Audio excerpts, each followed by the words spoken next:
Today in Cloud Gaming News, we're going to be talking about Google Stadia, including a very interesting bit of information regarding Saints Row, but we're going to start off by taking a look at this GFN Thursday. Now, before we get into the latest game additions to the library this week, I actually want to talk about an update coming to both PC and Mac with version 2.0.41. This will bring a highly requested feature that may appear small but is quite important, and that's in-stream copy and paste support from the clipboard. Certainly a simple feature, but one that I feel is long overdue, and one that's absolutely going to improve the overall user experience on PC and Mac. That's not the only update happening on GFN. Mobile gamers will be very happy to hear that 120 frames per second support on mobile devices will now be available for all 120Hz phones. Do note that this will be in a rollout process, so if it hasn't shown up for your specific device just yet, don't worry, it's coming. Now, in addition to these updates, there are two pieces of news for GFN that I actually want to discuss that revolve around games that will be coming a little bit later.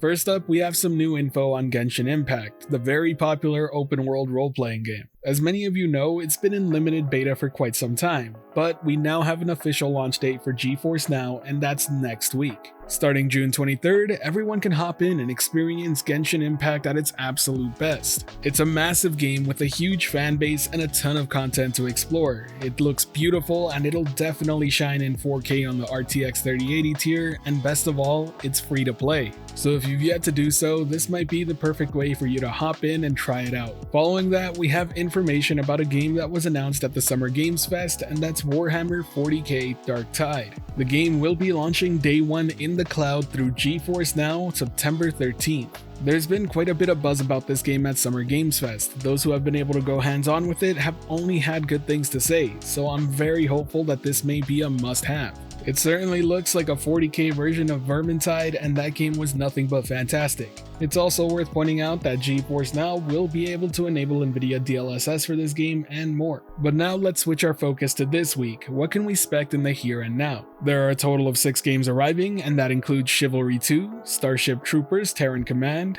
Builder Simulator, Superland, The Legend of Heroes Trials of Cold Steel 2, and finally Postal Brain Damaged. It's definitely one of the quieter weeks in terms of GeForce NOW releases, but my highlight of the week has to go to Chivalry 2. If you haven't played it, it's a great medieval fighting game. In addition to that, Superland is entirely free to claim on the Epic Game Stores, and it's yours to keep forever once you've claimed it, so go and enjoy that game. Lastly, 2 other quick headlines you should know about is that Rainbow Six Siege Year 7 Season 2 is now kicking off and available for you to play. And for those of you interested in the PC Building Simulator 2 open beta that's happening right now, you can enjoy it until June 20th. So if you're curious to check it out, why not check it out on the cloud? Now switching from GeForce NOW to Google Stadia, let's talk about what's new over here. The latest This Week on Stadia blog post focused on a few things, but only a couple of headlines I think are truly worth reporting and diving into. That being said, I'll quickly rapid fire through the other pieces of news that they shared here too. First up is that Rainbow Six Siege Year 7 Season 2 is live on Stadia. You can now explore a cold and hostile Norse-inspired archipelago in Ark's newest official community map.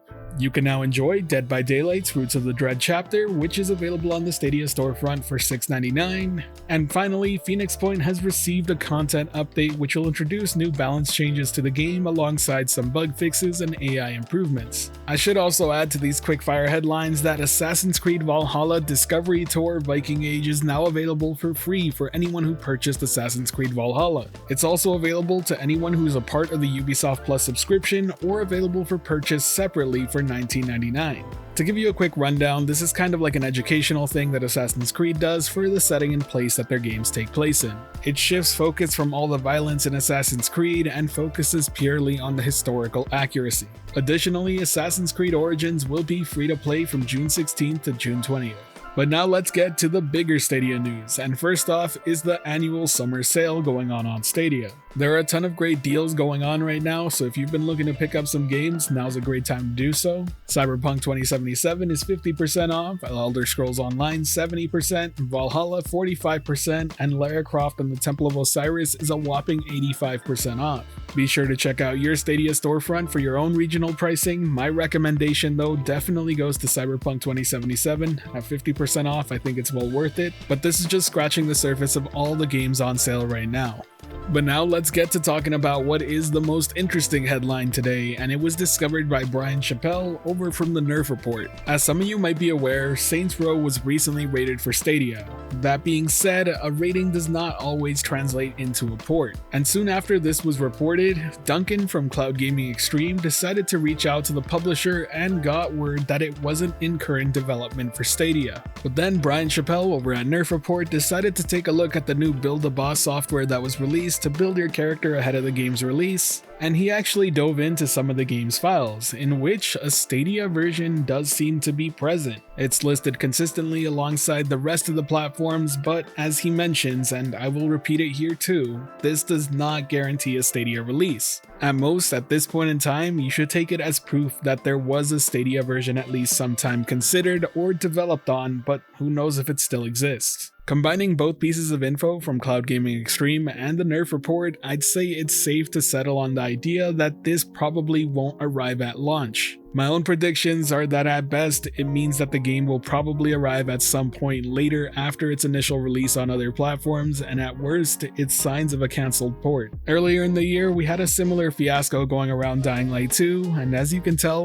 that never ended up arriving either. I figured this was worth covering because, hey, you never know when it comes to Google Stadia, but I'm still keeping my fingers crossed even though I'm not expecting it at launch. Either way, that covers all the cloud gaming news of the day. If you enjoyed the video or found it helpful at all, be sure to hit that like button as it really does help the channel out, and if you're wanting more content like this, be sure to subscribe and hit that notification bell as well. If you haven't seen it already, I covered the recent release of the PlayStation Plus tiers, including the new PS Plus Premium Cloud Gaming, so feel free to click on the annotation above if you want to check that out. But as always, I hope you have a great day. Thanks for watching. This has been the Virtual Cloud, giving you the latest and greatest on everything cloud gaming related, and until next time, I'll catch you in the clouds.